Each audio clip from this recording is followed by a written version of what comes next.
This episode of the Nerdball Podcast is sponsored by Jake Paluski at Real JP Multimedia. He does the music for this podcast. He has produced this podcast.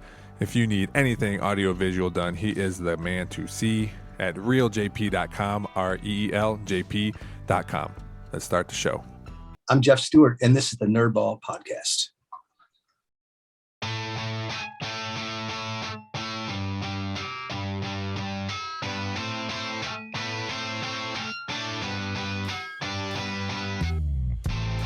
This is the Nerdball Podcast with Lorenzo Melcher.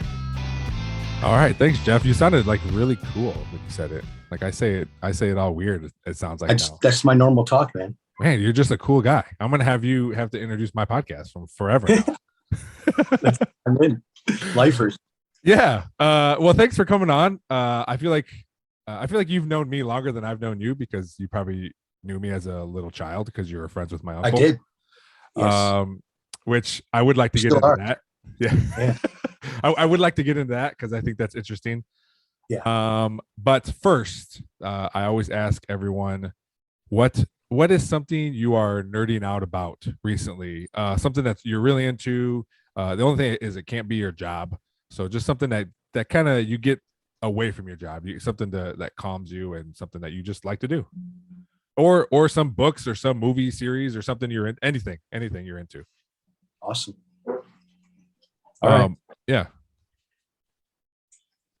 Are we talking? Are we doing the podcast right now? We're right now. Are we man. going? No, this is it. This is like it. This is This it. is You it, ready man. for my Yeah. okay. I thought we were just going over like the bullet points of the No. We're going. We are. Well, let me get right to it then. So I'm always doing, I make stuff all the time, as a songwriter and a visual artist, or making my toy robots that I love to make. But I also started making those toy robots because I loved toys we had that when we were kids. Yeah. And since I was a kid, I've always loved Hot Wheels and Matchbox cars. Like I've always played with cars since I was a kid, like since I can remember being a little kid. And then I started when I was a little kid collecting Corvettes specifically. And now I have a rather large collection of Corvettes specifically. And I love going to like antique malls. Okay.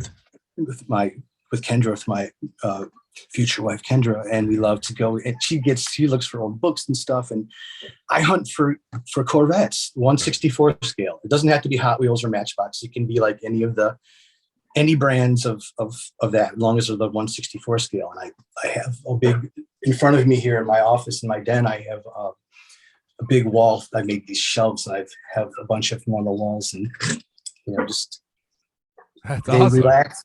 It's like it's a 99-cent car payment I don't have to have, but I can have a bunch of them. I don't know. I just love them, man. They make me. I enjoy. They relax me, I suppose. What was the fascination with shifting from, hey, I like Matchbox cars to, hey, I just want to collect Corvettes? So I have a cool. My uncle Steve, my dad's brother Steve. When we were kids, he came over and visited our home one time. He lived in California, and he had as I remember it, he had a Corvette, and I remember he pulled up and we were looking and he had those lights that kind of flipped. And I thought, oh yeah, just futuristically cool, hot rod. And I'm probably like 6 or 7, so I thought it was a Corvette, and I think I'm right. My dad thinks it might have been a different kind of car, but either way, it was a Corvette to me. Sure. And I had some from being, and then I just started digging them more and more. I like the shape of them. I thought they were a cool rock and roll car. I like the colors that they got painted in, and I don't know. I just think all the lines just inspire me even as an artist. I love looking at them. So we like to go to these. I was saying earlier about the antique malls. Yeah. I'll just look around the corner, and next thing you know, you'll see pinned next to an old oil can or something. A little bag of a Corvette. It'll say like $1.50 on it. You're like, oh my! It's like treasure hunting for me. Yeah. Totally geek stuff. But we went to the Maumee Antique Mall on Saturday. We had a meal, and we wanted to do an outdoor hike, and it was kind of rainy, So we went and took an indoor hike at the Maumee, and I found like 18 Corvettes. So I was that's as nerdy as it gets, man. Did you get them all? Well, Or I or just or or are you at the point now where you can filter through them like, hey, I have this one, I have that one? yeah, I do that. I Okay. do have I filter through them, and I know what I have. I don't want to get doubles, but if I do, then it's okay. Yeah. But it's there's some of them that are more expensive than others. And I know at first when I started going and finding antique malls, I'm like, oh my God, I can't tell, nobody can know about this. Anyway, I'm like, no, I'm not, I'm going to get to that. We'll walk down, son. You know, the old story about son, let's walk down, or dad, let's run down the hill, or no, son, let's walk down the hill, that kind of thing. They're all going to be there. And I'm not going to ever have all of them. So there's like some people have price tags for like $15, $20. And I probably won't buy those too often. It's like, I don't know, $2, $5 is okay. I can do, I got a job, Yeah. All right. Well, you got to be able to treat yourself. And that's what part of that question is like, what do you do? Maybe, some people watch TV and they like these particular series, and some, you're an adult and you treat yourself to something you really like. It's not like I sit around. I never sit around and, play with them. When I first get them, I'll take them out of the package, but then they sit on my wall, like, and hang out, so I can enjoy them in his company. But when my little, we have a little grand dude, little Geo, and he just turned 3.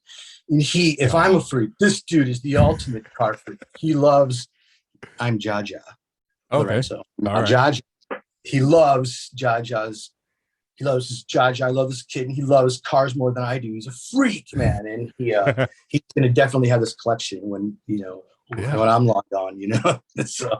Well, that's a cool thing too. Like because you can see there's a bunch of junk behind me. That's, I say junk affectionately, but it's a lot of stuff my dad accumulated when we would go to sporting events, or he'd buy this thing or that thing, or there's cups that we would gather from random strangers drinking at a Guardians baseball game when I was 7 years old, like all that stuff. And it's cool. And, I like to look at it knowing that eventually my kids are going to have it. And if they want it, cool. And if not, or if they want to take stuff and sell it, whatever, but it's there for them. For now, I get to look at it and, just remember like where it came from. Or my dad will come down here too, and he'll look at my shelf and be like, oh, I remember when we were at this place when I got this, or I got this one because I've never seen a Tim Duncan rubber ducky before, like, so all those cool little things. And just like that, like, and you probably appreciate it more now because you have a little grandson to like, man, these are cool. And now every time you buy one, you're like, not only do I like it, but I know this is going to add to the collection that he can play with. It's extra cool now, man. Yeah. It's like gravy on top of the butter on the potatoes now. Yeah. That's awesome. Yeah. It's great, man. There's, I think the collectibles, like you touched on, it's a memory. It could be from an experience, like I've traveled a lot, and here in our own country, which is so incredible to visit and explore. And I've done some stuff overseas, just hanging out, did some playing over there. But I like to get mementos from where I'm at, and I keep them. I have behind me, there's a cabinet where I have my fish tank, which is also my other relaxing obsession, which I love to look at the end of the night. But in that cabinet there, I keep all my mementos and knickknacks, if you want. They all have stories from where they came from. I don't remember them all now. Sometimes they get a little bit mixed up, but still I have them. And, like, what the hell am I going to do with them when I'm gone? I don't know. But maybe people would want them as gifts or something. If somebody's interested, well, go ahead. I don't know. But I think that they remind you of something. They remind you of times, and it's a comfort thing, I suppose. I don't know, man. You can't keep everything. No, you can't. No, and you don't. And even with I even tell my parents, like, spend your money. Like, we don't, whatever, it's your stuff. You earned it. You worked hard. You retired, and now enjoy life. Like, we don't need anything when you're gone. We just want you to be happy now and enjoy now. That's right, man. Yeah. So, like we said at the beginning, you're friends with my uncle, but now by proxy, you're friends with me now that I'm an adult. Can you be friends with a tiny little nephew of a friend of yours? I don't know. Well, dude, I sung at your wedding. Or wait a minute. Let me get this straight. What was the deal there? I played at a very important function for you. Yeah, you played music like during our like cocktail hour. That's right. So yes. Your uncle is that's a separate issue now. Now you and I have Sure, we yeah. have our together. So, Mhm. but yeah, I've definitely known you since you were a very young dude. Your brother and I, she's looking back, we probably met each other. We've known each other longer, but really became really close. It's been about 20 years, man. Okay, yeah, yeah, And yeah. we became, go ahead.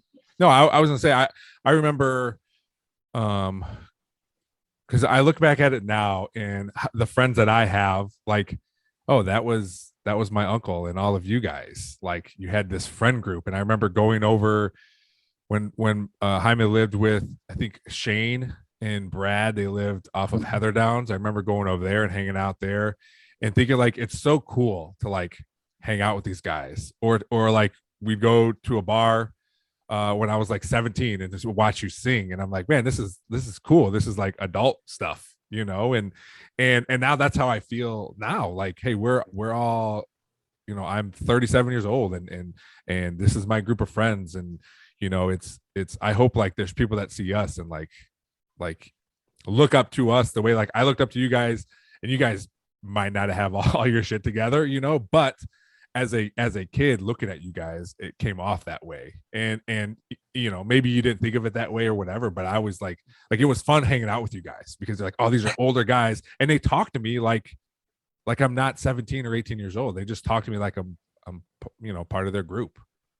I think it's important, man. Why wouldn't you? You know, you were a cool dude. You grew into a great man, and I think people do look up to us and appreciate what we bring to the table. You know, it's the circle is small. You know, those guys that you mentioned. You know, I don't really. So funny how everything just evolves, and friend groups evolve things, and we were all part of this massive. We all came together for different reasons, and your brother, God rest his soul, man. Yeah. Buddy, yeah. The whole family, Jaime and I, he was going through, we met through a mutual friend and a friend of ours. I was going through a divorce, and I moved in with my mom. You know, it was one of those times where it was the country song, you know, got right there, you know. Okay. All right. So I was in a completely spaced out place. And then at the same time, I meet this young girl who like blew my mind, and I didn't know how to, there's just too much stuff going. In the meantime, we get into the scene. Jaime just lost one of his best friends in a horrible auto wreck. And he happened to be one of my great friends, and his brother and my brother are best friends. Oh, wow. So there's a huge friend group of all the Stewarts and the McDoles, and your brother was close. So we bonded because we both lost a friend. And then, you know, just everything just sort of came together in a perfect storm of all this group of people. And your brother and I became, he's my dude, man. We don't have to talk for 10 years. I go over there and he's like just a brother. He's just my brother. Jake, you know, can I tell you, you keep, I know who you're talking about. You keep calling him my brother. Sorry, your uncle. No, sorry. but let me tell you, because he moved in, right? He moved into our house. He lived with us when I was growing up. So he was a big part of my childhood. And that's how I feel about him. Like, because he was in our house. He was just another one of us running around. Now I knew he was older, and I knew technically he was my uncle, but like we're close in age, close-ish. And, you know, we have kids that are close in age. So we always grew up together. So I always felt like that. Like, yes, I know he's my uncle, but yeah, I think no, that's funny. I think it's funny that you're saying that, because I've always felt that way because of how tight we were. I have barely any. I'm on Twitter, and that's where I don't. My Twitter page is we got like 6 followers, and your uncle's one of them. But that's where I keep my like. Maybe get. My social and political rage maybe goes on that thing, but Jaime happens to be one of the guys, and he always, you know, I'm glad he's there for me. Anyway, man, yeah, I love the kid, and his kids are beautiful. Would be second cousins to you now? Gabby and Dominic. Yeah. I mean, there are technically my cousins. Yeah. Yes. Yeah.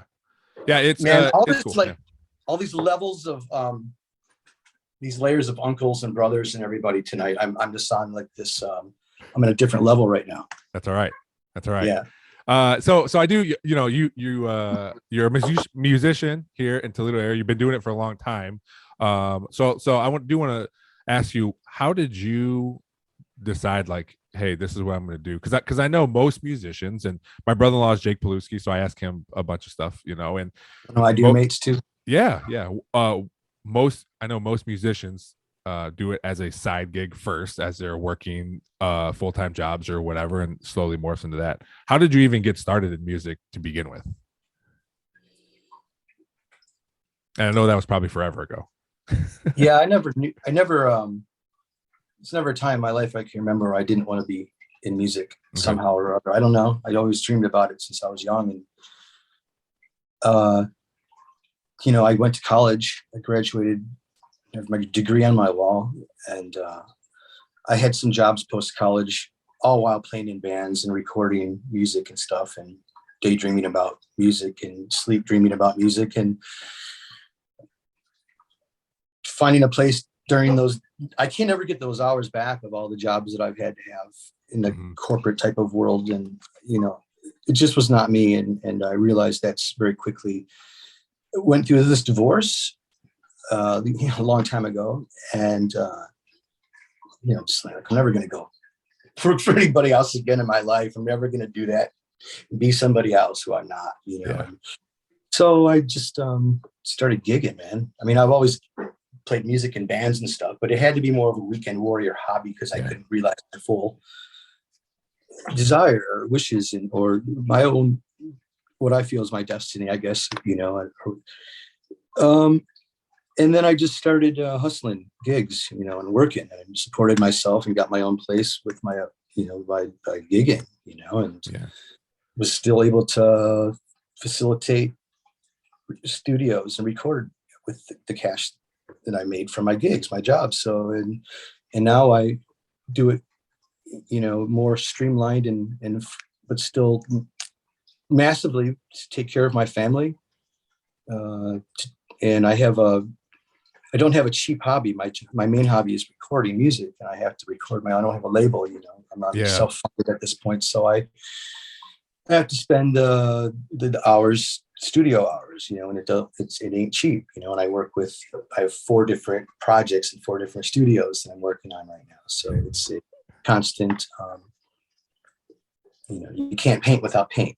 You have to have it's an investment in something that I probably am addicted to, but it's what I do. I write songs all day in my head. I'm a full-time, you asked me where it started, and it just doesn't stop. It doesn't turn off. I don't have any more of the creative writing blocks. And I'm not trying to, I'm just sharing with you right now. I'm in stuff just keeps coming. Melodies come easy, and words are just words, you edit later, just talk and figure it out. I'm not trying to find the most perfect things, clever things anymore to say. I just write. I just do it, and I have to do it. I'm compelled to do it every day. I want to get better. I don't have kids. I have my Corvettes that I'm going to give to Geo someday, but I don't have. So my legacy is going to be my songs and my art and my hopefully my good deeds and my impressing somebody that I am impressed with, like you, and you'll be impressed with me. It's a deep compliment, and that's all I can. It's all I can keep. That's what keeps me moving every day, and there's always a melody going around in my head.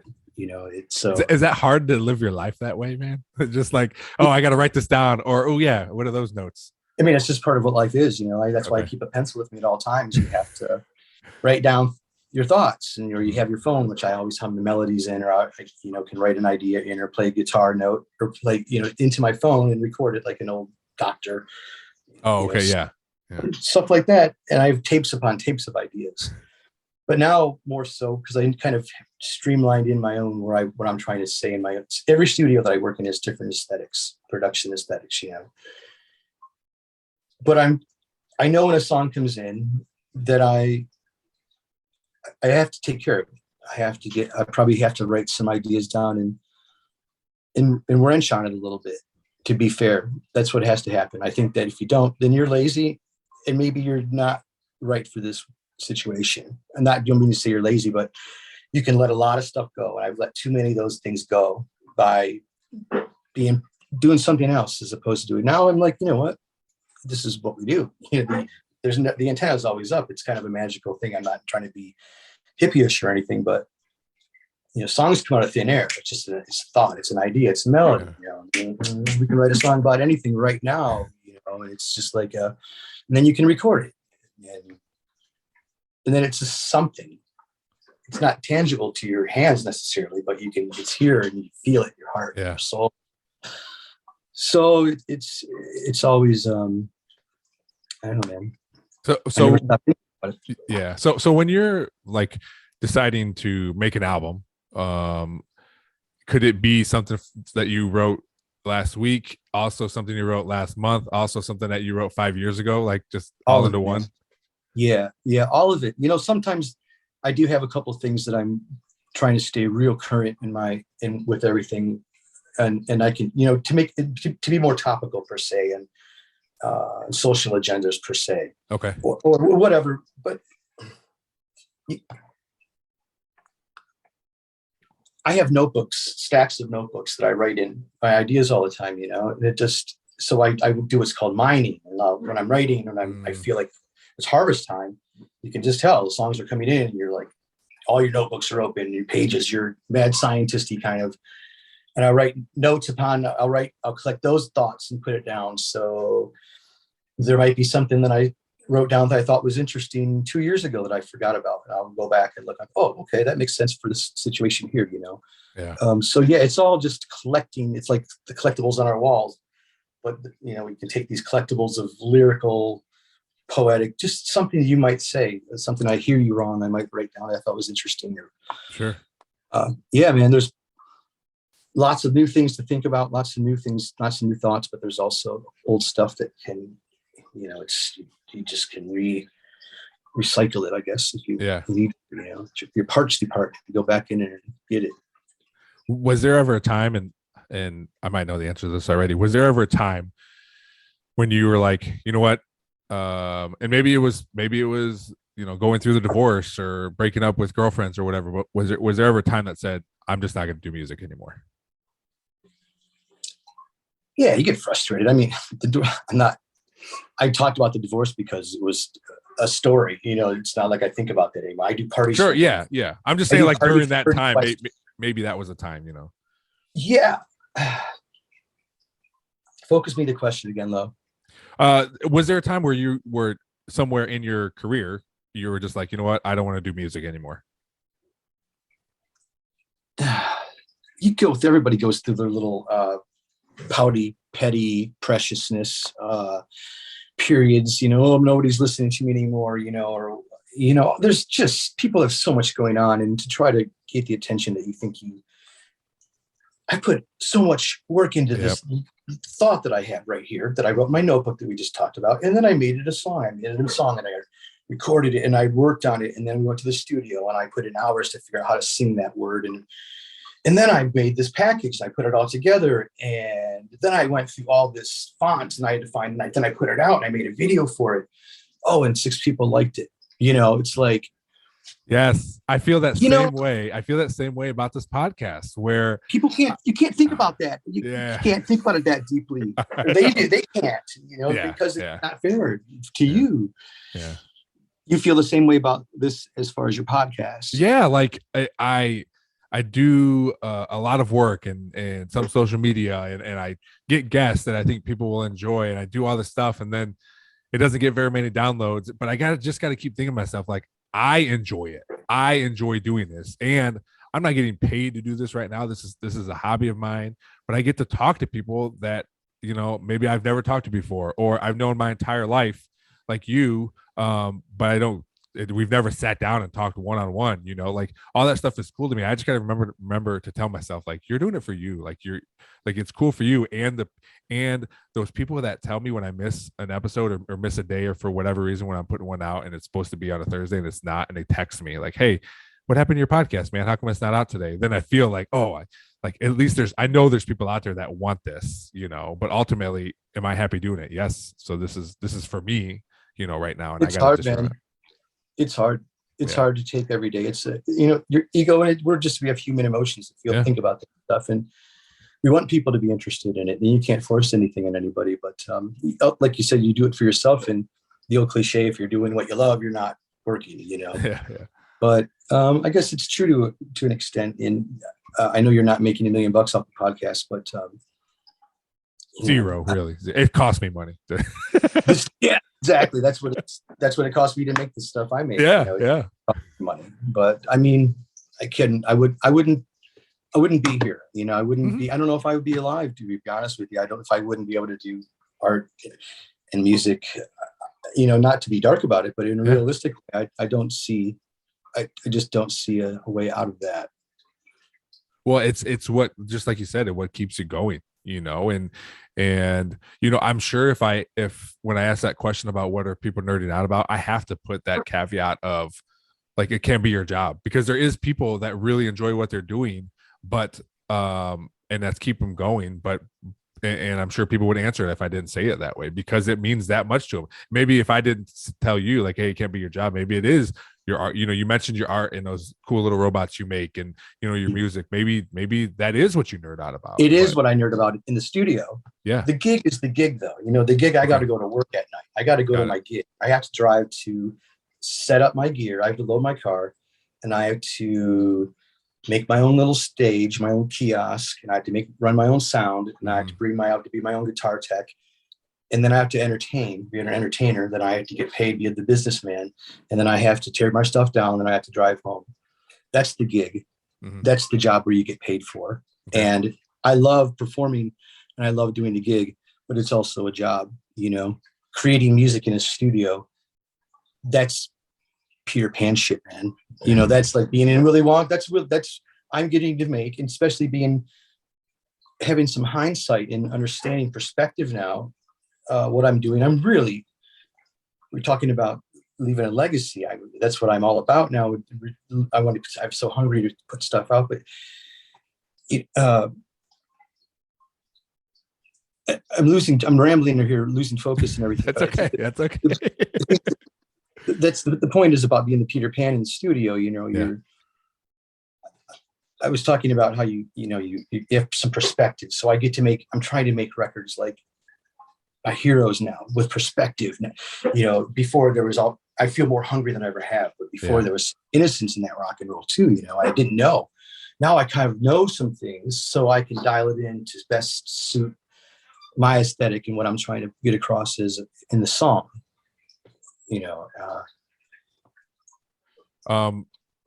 And it's got to be because you talk about the gig, that is, I don't want to call it like the worst part of it, but that's you said that's your job, that's the job part of it. But you can't have that other stuff like without that part. Right? You had to, unless you got a big bank account that I don't know about somewhere, you got to pay the bills. I got to take care of my household. Yeah. But I love to play. You have to go and you have to leave your house. You still have to leave your family to go do your job. So there's certain things about that. And then also when I'm gigging a lot, you're put into the belly of the beast a lot, man. There's old demons that I run away from. I didn't quit drinking, but I put Jameson up on in the retirement category. But there's you're going to the belly of the beast with those kind of things, and and then you're with people out there that are drinking, so it's like there's always something going on, I don't know, man. It's but I love to, but at the end of the day, I'm sitting up there playing my guitar. Yep. Okay. I get to play my new songs. I get to practice my new songs. And, when I'm there, I love to be with people anyway. So there's days where we all have shit days, but for the most part, I like being in the trenches with the bartenders and the waiters and the managers and with the people that are out to have a good time. I enjoy being in that world. What is some of your favorite places to go play music? I don't know. It's always different, There's different situations call in different moods, okay. For different I like in the summertime, when that's kind of where you are the squirrel and you're collecting all the nuts for the winter. You make your money, and people are very generous and they love to relax. And like on the islands where we live in this area around here, around the Great Lakes, we have Catawba Island and Put in Bay, and I play a lot around Catawba Island and Sandusky and areas, and it's relaxed, it's laid back. People really are there to have a good time. They're not there to be in. They're there to leave all this stuff behind a little bit and to get a little bit of breath. And I think that, and they tell me this stuff, and it makes me, and I like to get out of town. I like to take a drive, and it clears my head too. And a lot of these gigs are outside, so you're less cramped in the four walls of, the old 10 in the morning to 2 gigs, pre-COVID stuff, all those old days. I remember, I specifically remember you at Doc Watson's. Dude, they retired my boots. I had an old pair of boots that they. Oh, really? Yeah, if you go there, in front of where the stage used to be, there's an old pair of boots that were mine, because I told Charlie, the owner, I'm like, dude, I've walked 300 million miles in these, at least 1,000 miles in the floor with those boots in there. Yeah. So, yeah, man, I played there a lot. Yeah. We used to live down the street from there. And and when we would go out to dinner, sometimes we'd go there and we'd check out the calendar, because they used to give you the placemats with the calendar and who's going to be there. And I remember always looking for your name to see when you were going to be there. Because for us at the time, we didn't have any kids, so we could go out and do that kind of stuff. And but it was also cool to and I still think it's really cool just to see somebody's name I know on something seemingly important. Oh, I know that guy. Or seeing our last name, my last name places. Like we went to, Lillian had a baton turn competition, and her little name on this sheet of a bunch of names, and it just makes me feel something like I know that person, so I'm important too, or something. I don't know. It's really cool. It's great, and it's all great. I know him. Yeah. It's all good, and then seeing your name for your little one, getting to see that, that's rock and roll. Man. That's something, ain't it? Yeah. It never gets old. Like having a microphone in my, I get to sing in a microphone, but you have your mic right there that you have all set up and dialed in, and that doesn't get old. Mm-hmm. Check one, it don't get old. Well, I mean that's what I'm learning, and I don't know if you knew or you paid attention, but when I was younger, and I've said it here on the podcast before, but I was super shy. I never wanted to talk to people, especially strangers. When I was in high school, I had my group of friends, and I didn't stray from that. And I can't imagine telling myself when I'm 16 or 17, hey, you're going to talk to people all the time. You're going to be a football coach. You're going to talk to kids. You're going to guide them. You're going to, be a supervisor of a metro park and have to run a park, all this stuff. I would be no, I don't want anything to do with that right now. Hate me. Yeah. No, I know, man. Who'd have thought, right? Yeah. But you evolve and you find things you like, and and it takes you wherever it takes you. Just you got to learn what you like and what you're good at, and maybe it's something you have to practice because you like it that much, but you're not very good at it. It's hard to be human, and we have to talk to people and be our best, and try to make a good impression and everything. It's might be having a shitty day or whatever, and you're not always there sometimes. You always got some stuff on your mind. So we have to be cognizant of being a good person all the time. And are you able, because I mean, you play music a lot, and I'm sure some of those days, like you said, are shitty days, and are you able just to go up there and be yep, well, I guess I got to fake it today, or are you just deciding, well, like you said, I'm just going to play all those country songs that I wrote? I never do that. I'm never sad sacky. I don't do it that way. I'm not. Okay. I don't ever pity myself. I don't do that.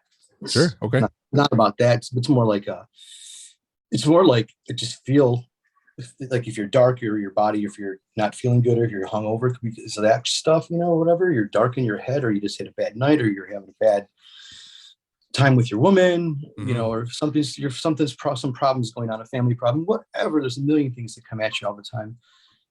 Then it can affect your performance, I would say. But you don't try to project that. Maybe it's just less of a projection. Maybe you, I better get a Mountain Dew or something, to get it together here a little bit more. So you try not to let that show. The show must go on, as they say. And typically in most places when I'm playing is when I feel the best, no matter what. For some odd reason, I could feel physically good, unless it's in like, if you're sick and you're trying to grunt out words and you can't, if you're not, but if you're, I don't know, man, you just have to get through it sometimes. Sure, yeah. When you were growing up and hanging out, with my uncle and all your friends and stuff, did you find it easy or did you have one of those guys that you could talk to when you were like really down about something, or just like you really need to talk to someone? Because I know sometimes you can have a bunch of friends that are really good friends, but there's only one or two, maybe all of them, but sometimes there's only those one or two that you can tell anything to, and it just makes you feel a lot better. I think that's why your uncle was so important to me, because we met at a time where I completely changed as a person. And that was when I first started really opening up and discovering, and my mind got blown, because I, felt one way for so long. And then this group of friends that we all had, that's how we got so deep into each other, because we talked, we just talked, we talked and we talked and we hung out and everything. We went deep with it. That's how we became so close. And it was a unique time for a lot of reasons, and I don't know.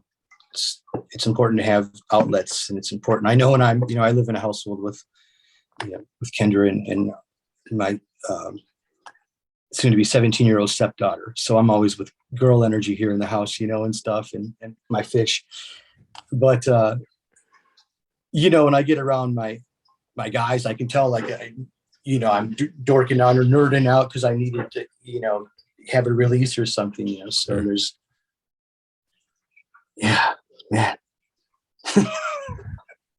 Well, it's good to have that. And I have friends who, because I'd much rather talk on the phone than like text somebody. And I have friends, I have friends that I'll text, because that's the nature of how we communicate, But I'm getting one right now. I don't know if you can see that. No, I can't.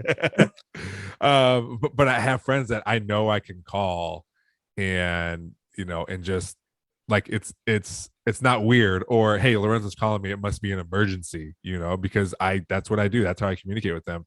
It's so much easier. And I even do it at work. And I know there's some people like, you could have just sent an email, but I'd much rather communicate that way. No, I'm the same. I'm with you on that, man. Yeah. There's so much you can read, and just little things in texting and commenting is just not usually cool. It's so many ways to misread things.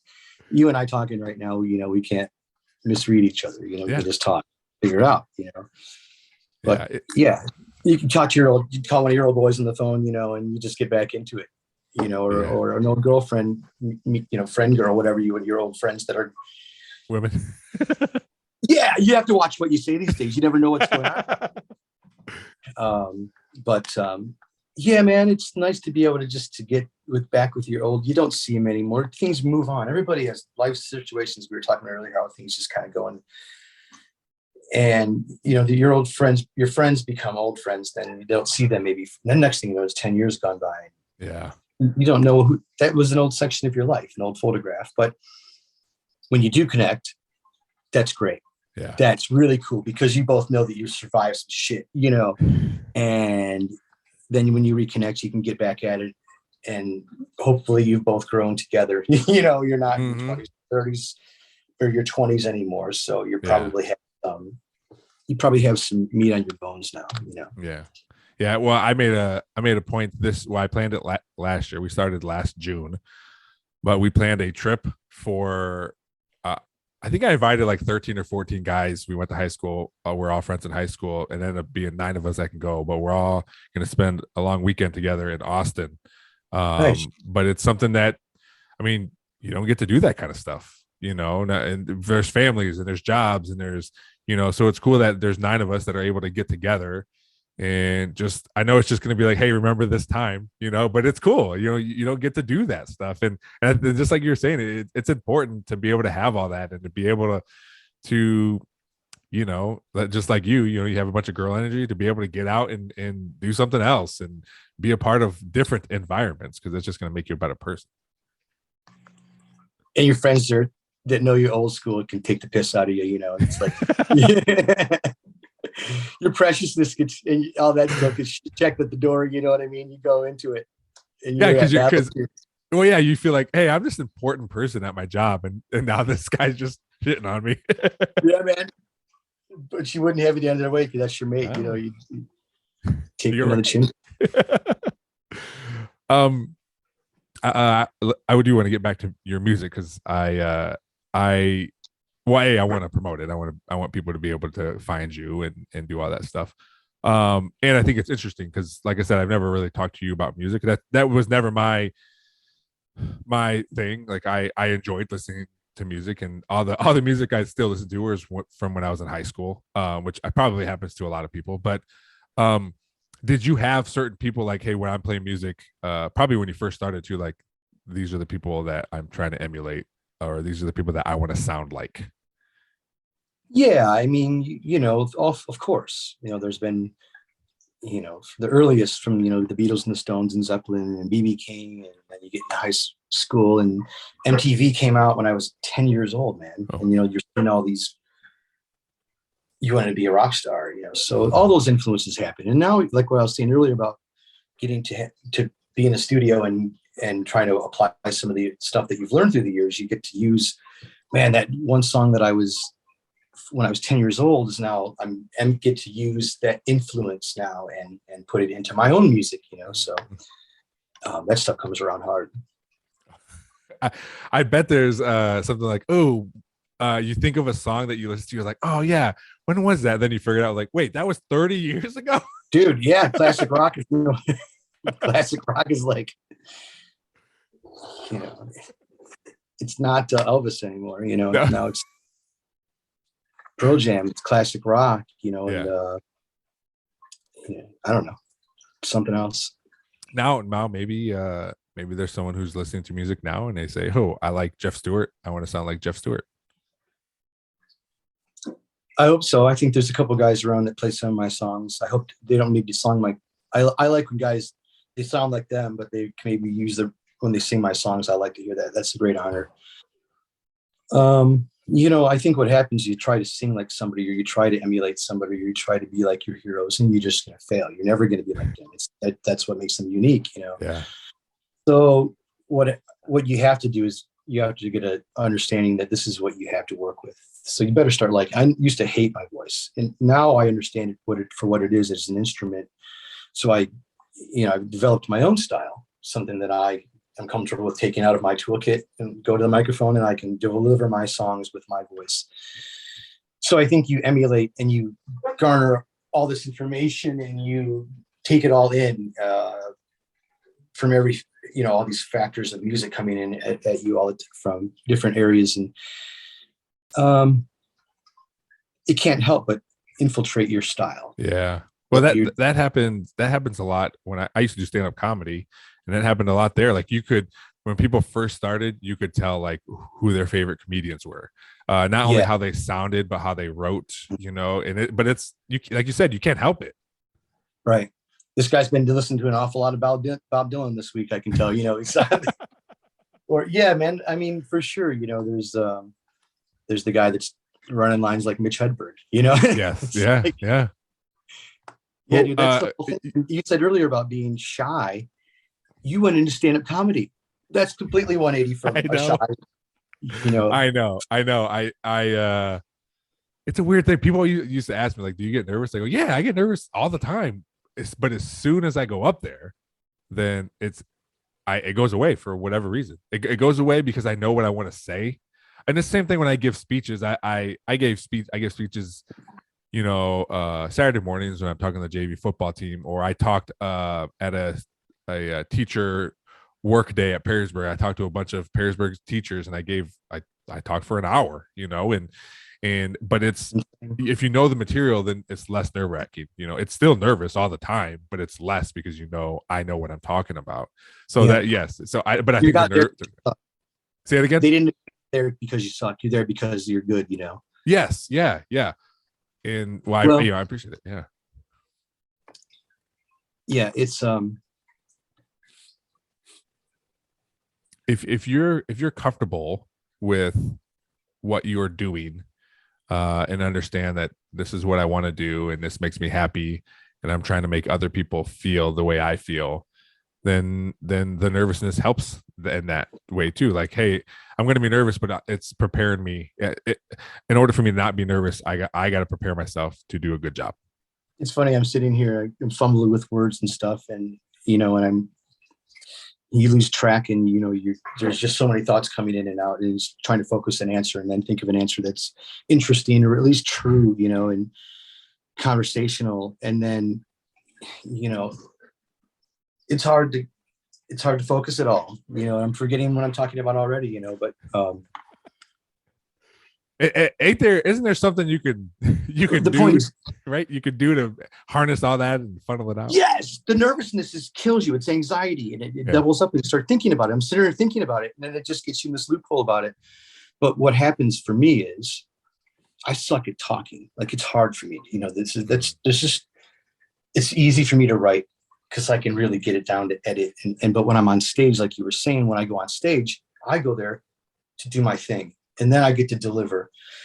I'm not talking. I'm not rambling up there on stage into the microphone like I am to you right now. Yeah. With thoughts going crazy, and I'm focused. I have my verse to sing. I have the story to tell. So I'm very focused up there. So when I get on stage, all that goes away. Mm-hmm. And then I'm doing my job. And I know that I'm there for a reason. Like I just said to you, you're not there because you suck. You're up there doing your job. And there's when I can focus. And that's when I feel my most confident. Talking like this, I'm still nervous. I'm still shaky talking, because it's not natural. Talking about things that we have to think on the fly. We have to. But it's real, right? It's real. Totally real. Yeah. Human this connection. is, yeah. And this is, and it doesn't happen a lot now. And one of my favorite guests I like to have on here, I'll talk to high school students. Like, I enjoy talking to high school students because they don't have these conversations ever, right? They never sit down with someone and just talk. They like to talk about themselves, but and I think all people like to talk about themselves. They just don't know it. There's degrees of how much I like what you're talking about. But I like talking to them because it gives them an opportunity to practice. And I don't tell them like, hey, come on the podcast so you can practice talking to people, but they don't know it. So, but it's a good skill to have. And I know, and it helps me too, right? The more people I can talk to, the more I can develop interview skills or develop talking to different kinds of people. Dude, it just helps. Could you imagine though, dude, if instead of like you have to wait to get to a senior level college class to start learning about interpersonal communication. Why don't they start teaching that in like 5th grade? Yeah. So, let's be adults let's get to the real stuff, Yeah. And that's what, eventually this podcast is a lot of, I don't want to say like, it's like surface level stuff, right? It's, well, how do you do your thing? And what are you nerdy about? How'd you get there? All that kind of stuff, but I do like, and like you, there's certain guests that open up more and talk more about things. And eventually that's what I want it to be. Like, I want people to come on here and be able to talk about whatever they want. And not everyone's comfortable with that. But hopefully in the future, people understand what this podcast is. And yes, there's funny things and there's cool stories and all that stuff. But let's get in deeper and that doesn't happen in an hour episode all the time. But sometimes it does, and those are the ones I really enjoy. Like where it's just deeper stuff, right? I want to know all that stuff, how you got where you are and why you do what you do. All that's interesting, to me and to people who have no idea who I'm interviewing, but also let's learn about other things, We all have to live our lives, and I can't say don't do this, don't do that, because sure, okay, we're all going to make our mistakes, and then we'll understand what that person was trying to tell you in our own ways. But it's okay to listen. It's okay to listen, and but we're not always that sharp to follow through on the listening skills. Yeah, it's hard. It's hard. It is hard, man. It's better when you go ahead. No, I said everybody's always, they're not listening. They're always just waiting to talk back. I was just talking to about that last night. Somebody, and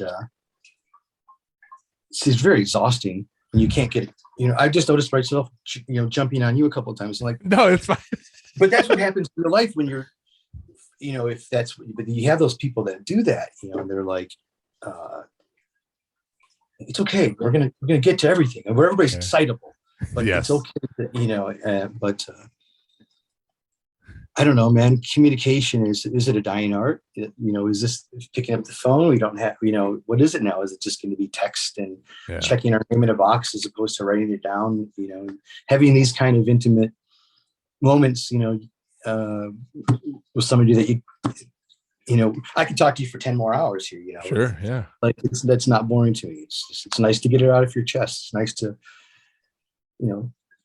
spend time being isolated a lot. I'm with my own art, I'm with my music, I'm with my melodies, I'm with my arrangements, I'm with my paintings. I'm in front of a canvas often.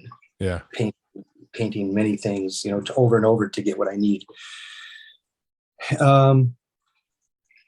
Do you think your nervousness of just having a conversation now is knowing that it's going to be recorded, or is this how you are in general? That's how I am in general. I'm probably just spastic. That's why I always carry a pencil on. But I think at the same time, I think I'm over the beginning nervousness of finding out what to say. Now it's more like, just keep it on track, dude. Don't veer off, and the next thing you know, you're like, what was the focus? And well, that's my job, right? That's what I always tell people. I love the veering off, because I've learned through conversations that if I ask a question, the person answering it, and then they're done, and I give an extra second of uncomfortable silence, they'll continue to talk more and say something else, or something that they probably weren't intended on saying. And so I learned these things. Where's the pause at? Where's the pause? So I'll ask them the question, they answer it, and they think they're done, and I'm satisfied with the answer, and I'll look at them, and I'll wait before I ask another question, and then that pause triggers them. Have you used that on me so far today? Have you used that trick? Oh yeah. Yeah. Damn it, I didn't know it. Catch it. It's a cool thing, and I do it in at work. I do it. It's to a point now where it's just second nature. I don't intend on doing it. But I get more information that way. People like to talk, right? People like to talk about themselves. So if I give them that little inch, they're gonna take a mile and say, like I said, say stuff that maybe they didn't intend on saying. I had someone at work. I had just started. I was probably with the Metro Parks for, I don't know, 3-4 months, and I was talking to a higher up person, and I wanted to do this cool thing at the park I was at, because I saw a group of people who, growing up with my brother and my mom, I know what addicts tend to look like, right? I'm not gonna blanket everybody, but I know what they tend to look like, and that's what this group was. It was recovering people. People that were, had tattoos and looked a certain way, and there was a group there at the park I worked at, and a lady came up to me and said, I don't want to go over there without my husband. I feel worried, or I don't know what they're going to do. And I told her, I said, well, it looks like they're just having a cookout. They're throwing a football around. I don't think you have any need to worry, right? So I just went over there and talked to him about my mom and my brother and all this stuff. And then I left, but it got me thinking, like, why can't I wanted to start a program where we could have this group rent the facility, because they didn't rent it. They were just there. So that way they're free. Like, hey, we're welcoming them in to the park, and they can have this park. So anyway, to get back to what I was talking about, I was talking to this woman about this, and I explained to her how my brother passed away from a drug overdose. And we were talking, and she was talking a little bit, and that's where that came in, where I paused. I didn't say another thing, and then she ended up telling me that her son passed away from a drug overdose. And she told me, she goes, I don't tell a lot of people that, but just listening and waiting and wanting to know the full story. Like, people will tell you things because they also want that kind of stuff off their chest, right? They want stuff to be out there so they feel better and not holding it all inside. Sometimes even talking about it keeps that person alive in their own way, you know. It's easy to just shy away from it, but to face it, you know, it's real life, man. It's hard. It's the hardest things that we have to deal with, and we will deal with. Yeah, I talked about my brother today. I had to take a training on. I have a CDL, so I had to take a CDL drug and alcohol training, and they basically just, it's like a big advertisement for drugs. It was kind of crazy. But she asked certain questions or something. I ended up talking to my brother, you know, so that stuff pops up. But I also want people to know, like, hey, that's out there, right? That thing happens to a lot of people, and it's happening to someone you work with, you know, and just get it out there. And like you said, like, I don't think about my brother often, but when I do, I like to make note. Indeed. And, you know, your brother wasn't defined by that anyway. That was no part of what, you know, that's just part of the situation, the makeup. But, you know, we don't have to always, I don't know. We're the people that were at the park where they, my first thought was they were up there shooting up in a place. Oh, no. They were recovery. So probably absolutely harmless. And in terms of the beauty to have an outdoor space free from the darkness that they had going into them, and they're out in a beautiful metro park, hopefully to be able to be with people to understand and have some kind of post sanity from all that stuff. So metro parks are beautiful. I'm a very big fan of them. And do you have a favorite one? Or one that's near to you? Well, the new ones are great. The downtown, the new Glass City. I love the new views, and the middle grounds is super cool. Love going out to, you know, is like Oak openings and Ottawa Park, our city parks, you know, and I mean, the stuff that's going on, the tree houses and the walkways, and the new views. It's cool, man. Yeah, hiking around, it's great now. Yes, yeah. The what we got going on downtown in the next 10 years is going to be amazing. We're going to change the river. It's going to be awesome. There's Glass City phase 2 is getting built right now, and there's a bunch of cool stuff involved in that. I'm in the East region, so I'm in charge of Pearson and Howard Marsh, but the supervisor I share an office with is in charge of Glass City. So I get to be like, see it, right? I get to go down there and see things happening and getting built and stuff. It's pretty cool. And same at your beautiful place over there, the Howard Marsh, all that new stuff. That's really special, man. Yeah. It's all right there by our water. We have a very unique area of the world, you know. Somebody was telling me, one of our natural resources guys was telling me, before Howard Marsh got built, there was this, I don't know what kind of bird it was, but there was like this bird was severely endangered, and there was like one nesting pair in all of Ohio. And we opened Howard Marsh, and they found 3 pairs of these birds at Howard Marsh. Whoa. And just by like changing things back to how they used to be, like bring things back. And now with bird watching, Howard Marsh, it gets flooded. We have to get porta potties out there because it gets flooded with bird watchers, and that's coming up right now. It's cool, man. You know, I used to think that was nerdy, you know, watching birds. I love it now, man. It's cool. We have a lot of birds in our area to watch, and when you go out there, it's remember when it was called Crane Creek?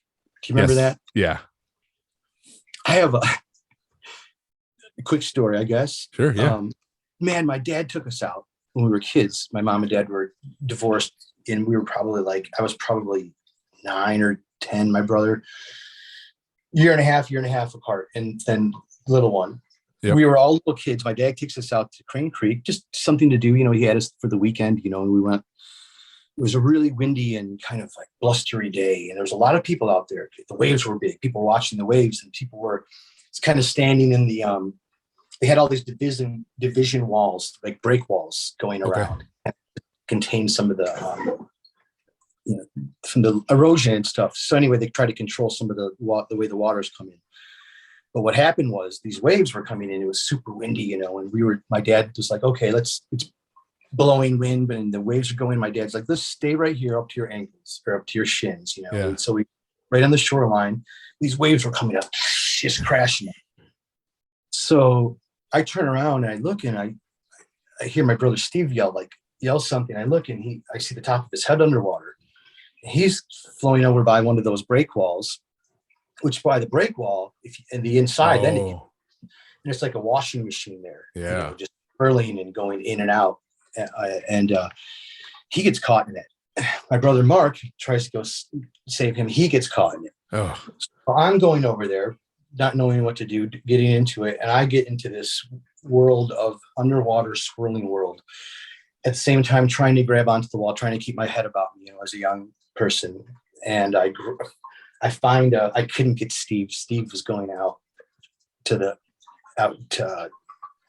he was going out past to where the break wall goes out into the water, to the lake. Yeah. My brother Mark, I could only try to grab him. I put my finger through this little hole in the wall, the metal wall, and I grabbed my brother Mark.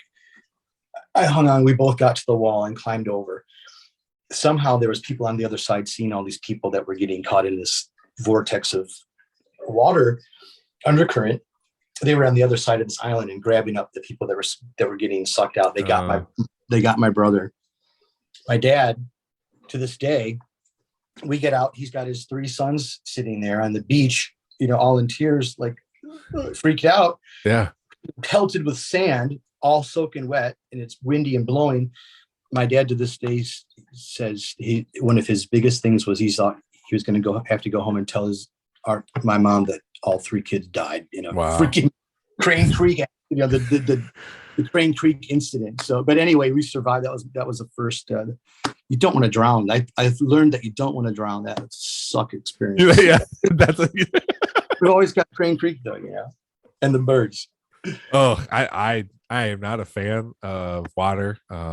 We never had a pool. Well, we had a pool for a little bit growing up, but never been a fan.